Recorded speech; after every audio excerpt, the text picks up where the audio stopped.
Karibu tena Tanzania. Asante sana. Ikanzu umenunua kule? Hapana. Mbona kama ndio ile? Hapana. Niliondoka nayo. Ndio ile. Wanajua na makanzu kibao. Hongereni bana kwenye mchezo uliopita, licha ya kadi nyekundu, lakini tumeona performance bora sana sasa kipindi cha pili. Mpaka ukadiri kusema kwamba kama tungeanza hivi basi hivi sasa tulikuwa tunazungumza tukiwa kwenye hatua ya robo finali. Nini kimebadilika hasa kipindi hicho ambacho Simba ameaga mashindano ya ligi ya mabingwa Afrika?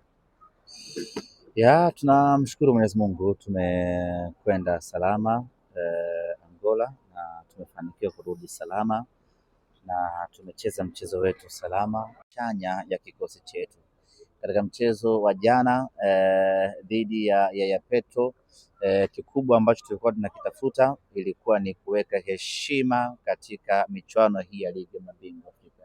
Ndiyo tumetolewa, lakini tusitolewe kidhalili, kinyonge, kiasi kwamba ikitokea mtu akiangalia msimamo anasema hii timu kweli mwaka huu ilikuwa imechoka. Kwa hiyo tulikwenda kwa namna hiyo, na of course mechi kipindi cha kwanza haikuwa kwetu. Wapinzani wetu waliweza kunufaika na makosa mengi ambao tuliyafanya, wakaweza kupata bao, lakini baadaye kipindi cha pili mwalimu Steven Becker akafanya mabadiliko ya wachezaji na akaingiza wachezaji ambao waliamsha mechi na kuifanya mechi kuwa hai, licha ya kwamba tulikuwa pungufu kwa kadi nyekundu ya nahodha wetu Shomari Kapombe, lakini wachezaji waliweza kusimama still na hatimaye tukaweza kupata sare ya bao 1-1. Sisi kwetu ni matokeo mazuri sana, yametuongezea confidence. Kwa sasa tuko nje ya mashindano, tunachokifanya ni kukamilisha ratiba, lakini tumeshaanza maandalizi ya kushiriki ligi ya mabingwa msimu ujao. Na unaanzaje maandalizi ya ligi ya mabingwa? Ni kwa kucheza mechi za ligi ya mabingwa. Kwa hiyo mechi yetu ya jana dhidi ya Petro, mechi yetu ya mwisho dhidi ya Stade Malien, yote hayo ni maandalizi ya ligi ya mabingwa msimu ujao. Timu yetu inatupa faraja kubwa namna ambavyo imebadilika, hasa kiuchezaji, kiufundi, na kila mtu ni shahidi. Hatujapata matokeo katika mchezo jana kwa maana ushindi, lakini unaiona ile performance, unaiona tunapata sare.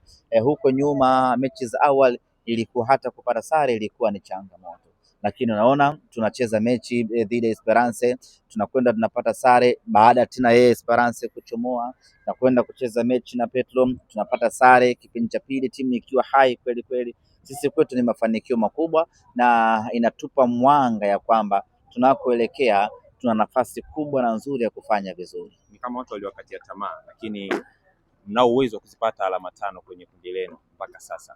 Kiangalia mechi yetu ya mwisho dhidi ya Stade Malien, tuna uhakika wa kupata ushindi, japo ni ngumu. Stade Malien ambaye pengine watu walimchukulia poa, lakini ameonyesha kwamba ni mpinzani wa kweli na ni timu ya tofauti, na ndo mtu pekee ambaye mpaka sasa ameshafuzu kwenye kundi letu akiwa na idadi kubwa ya pointi. Kwa hiyo sio mpinzani wa kubeza, lakini tunaamini katika uwanja Benjamin Mkapa tutakwenda kupata ushindi. Sera yetu ni ile ile tu ya kwamba huwa hatupotezi mara mbili dhidi ya mpinzani mmoja kwenye kundi. Yaani ukitufunga kwenu tutakufunga kwetu, ukitufunga kwetu tutakufunga kwenu. Yaani imeshindikana sana ukiwa mgumu, basi tutaambulia hata sare. Lakini kwa Stade Malien tunao uhakika mkubwa wa kupata ushindi kutokana na improvement ya kikosi chetu. Kwa hiyo tuna uhakika wa kupata alama 5. Sio muhimu sana alama 5 kwa sababu hata tukizipata hakuna kitu kinatuongezea, lakini tunakuwa tumemaliza kundi letu kwa heshima ambayo inatupa faraja sisi wenyewe wana Simba. Muda mchache uliomwona Josephine Loemba kwenye mchezo dhidi ya Petro Atletico de Rwanda, pia umetosha kwa baadhi ya watu kuamini katika Loemba kwanza katika mchezo wa jana, na ameonyesha uwezo mkubwa sana. Yeye ndo alikuwa game changer katika mchezo ule, namna ambavyo alikuwa anachezesha timu, namna ambavyo alikuwa anaitoa timu chini kuipeleka juu, namna ambavyo alikuwa na maelewano makubwa na wachezaji wenzie, namna ambavyo baada ya kuingia akawa ni mhimili muhimu katikati ya uwanja, anachukua mali kwa Chama anapeleka juu kwa kina Oura. Kusema kweli imeonyesha ni kwa namna gani Simba tumefanya usajili bora katika dirisha dogo. Katika dirisha dogo msimu huu hakuna hata mchezaji mmoja wa kuchomelea. wachezaji wote ambao tumewasajili dirisha dogo ni usajili wa kiwango cha hali ya juu kweli kweli, na ndio maana kwa jeuri pana tunasema kwamba kama group stage ya Champions League ingeanza hivi sasa, mnyama alikuwa ana qualify kwenda robo finali, tena ana qualify kwa kushinda mechi zote 6, yaani tungequalify na alama 18. Hilo halina ubishi wa aina yeyote, kwa sababu timu ya namna hiyo tunayo, na timu hiyo tunayo ni kutokana na maingizo mapya wakina Ino Luemba, wakina Anicet Oura, wakina Libase Geye wamekuja kuibadilisha timu yetu kwa kiasi kikubwa sana. Luemba dakika 30 alizocheza jana imetosha dunia kutambua ni mchezaji wa aina gani. Nilikuwa pale uwanjani, wale wa Angola wanazungumza pale uwanjani, wanasema yule mchezaji ni mchezaji hatari. Wanazungumza Kireno lakini wanasema yule mchezaji, siwaelewi. Sasa umejuaje? Lakini wanasema yule mchezaji aliyeingia kasuka rasta ni mchezaji hatari, atawaua wachezaji wetu, namna ambavyo alikuwa anafanya bala kubwa. Na kwa hili lazima tuwapongeze wachezaji wetu kwa kuwa na scouting ya hali ya juu kuweza kumleta Luemba, lakini kumshukuru vile vile na kumpongeza J Root kuweza kukamilisha ahadi yake, na ahadi yake haijaenda tu kiholela, imeenda kwa mchezaji wa maana kweli kweli, ambaye amekuja kuleta tumaini kubwa na jipya ndani ya Simba Sports. Kama Angola semaje, wamefikia kusema hatua hiyo, mechi ya KMC ndio itakuwa balaa zaidi. Kama atapata nafasi tarehe 11 Watanzania watashuhudia mchezaji ambaye hawajawahi kumuona tangu taifa letu limeumbwa. Ni mchezaji wa daraja la juu sana, ni mchezaji ambaye anatia hamu kumuona akiwa na mpira, anatia hamu kumuona asipokuwa na mpira, anatia hamu kumuona akiwa anamkimbiza mtu, anatia hamu kumuona akiwa anakaba, na ana nguvu.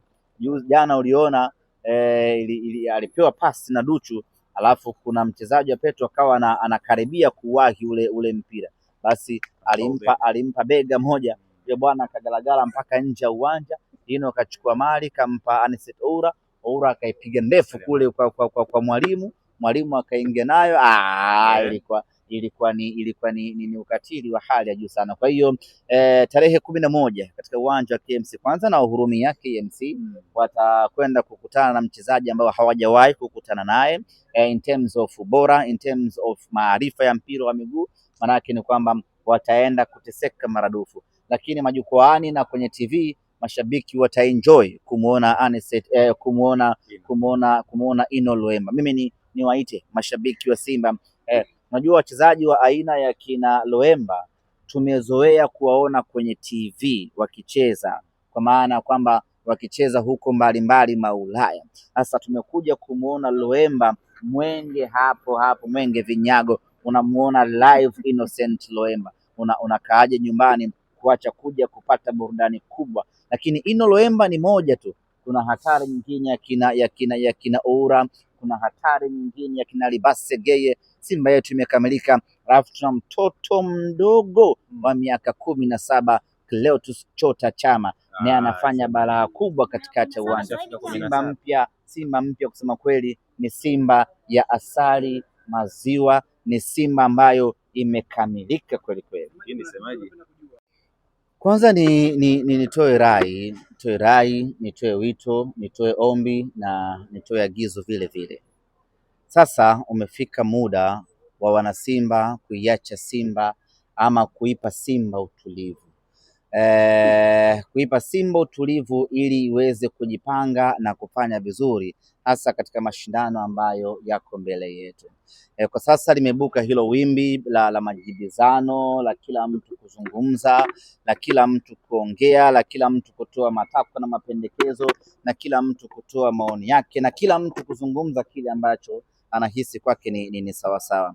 Yote haya ambayo wanazungumza, haijalishi yana uhalisia ama hayana uhalisia, lakini impact yake wanaikosesha timu yetu utulivu, wanaifanya Simba yetu iwe na mawenge, wanaifanya Simba yetu ishindwe kutawalika. mimi nitoe rai kuwaambia wanasimba kwamba tuachane mara moja na tabia hiyo, tuipe timu utulivu ili tuendelee kujipanga kuelekea katika mechi zinazokuja.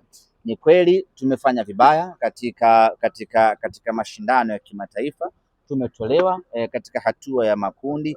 Hatujazoea matokeo ya namna hiyo, lakini hatuna budi kuyapokea kwa sababu hayo ni maisha ya kawaida mno kwenye mpira wa miguu. Mwaka huu tumefeli, mwakani tutaamka, tutafaulu. Maisha yako namna hiyo, na kuna mwaka utakuja hata hatua ya makundi tutashindwa kuqualify. Huo ndio mpira wa miguu, na ukichagua kushabikia mpira wa miguu lazima uwe na hizo probability kwamba mwaka huu itakuwa hivi, pengine mwaka mwingine haitakuwa hivyo.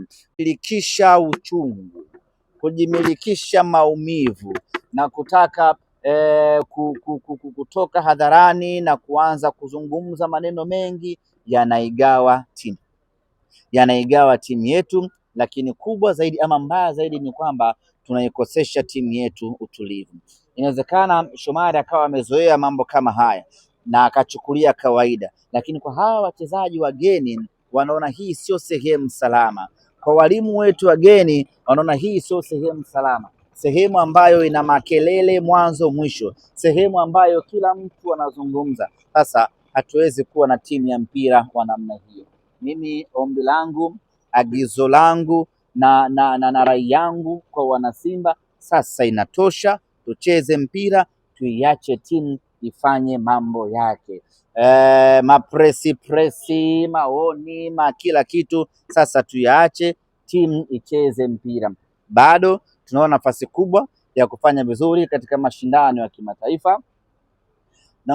Tunao nafasi kubwa ya kufanya vizuri katika ligi ya ndani pamoja na kombe la shirikisho la CRDB. Tuwekeze nguvu huko, timu yetu iende ikapate mafanikio katika ligi hiyo. Lakini tukiwekeza nguvu kwenye na hapa hatupiganii nani bora, nani yuko sahihi. Hapa tunapigania maslahi ya Simba Sports Club.